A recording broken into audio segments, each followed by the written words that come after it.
TDR Conference 2016 Prophecies. The reality is, my brothers and sisters, I know today there is a huge debate about music. I want to mention again, we spoke about logic a little bit earlier. We know from a religious perspective, the ruling. Let's speak about from a logical perspective. Wallahi, now I have done my own little research with non-Muslims. And I have asked religious non-Muslims, I'm talking of Christians and Jews and Hindus, etc., naming top pop stars from the music industry. Would you allow your children to listen to this person? Never. Would you allow them this? Never. Would you allow them that? Never. Why? It's dirty, it's immoral, it's filthy, it's degrading, and it's unacceptable. Not in my home. But you're a Christian, I know, not allowed. But you're a Jew, not allowed in my home. But you're a Hindu, never, not with my children. Why? Because the industry is dirty, that's what it is. So people argue, no, there is maybe perhaps, I do agree. Perhaps the duf is permissible within certain limits, Perhaps if you are singing an Islamic song with beautiful meanings, perhaps within limits, there is a certain permissibility. But here I'm speaking of the musical instruments and the music industry, whereby people start shaking.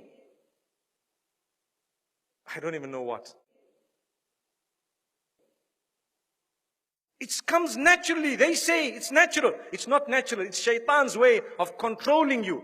You listen to the beat continues. You start tapping your finger, you start moving your head. A little while later you start moving the top of your body, and a little while later you start moving the bottom of it. May Allah subhanahu wa ta'ala forgive us. And the words have become so dirty, my brothers and sisters, that it is a sign of the hour. And people say, nothing wrong. My brother, you have a beard that reaches the ground and you're still bopping. Astaghfirullah. May Allah forgive you and forgive all of us. You cannot do that. We need to be careful. I want to teach you something very, very beautiful. Why don't you replace that with the Quran? Melodious recitation. Listen to Ra'ad al-Kurdi. Listen to anyone else that you would perhaps like, Sa'ad al-Ghamidi. Beautiful recitals of your choice. Abdul Basit, Abdul Samad, whoever else you like. There will be so many people. Replace it. It's beautiful. It's soothing.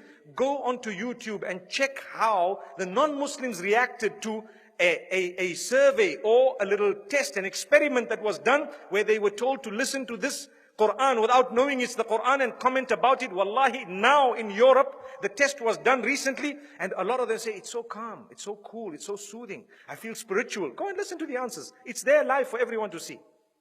And we Muslims who have the Quran, we are not achieving any soothing, no comfort, no nothing from this. How and why? Surely you can replace it. I would rather be resurrected and arrive in the presence of Allah subhanahu wa ta'ala, having known as a person who gave up dirty music for the words of yours, O Allah. I didn't want to listen to all of this. I gave it up. I know there was a debate about halal, haram. I do know the majority of the scholars said it's not permissible. I do know some of them said, okay, within a certain scope it's okay. But remember, those who say within a certain scope it's okay, none of them say that the musical industry of today is permissible. Not even one of them.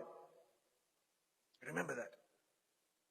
I would rather come in front of Allah and be resurrected as a person who just substituted all of this for the Quran. Allahu Akbar. Donate now. Go to thedailyreminder.org/donate.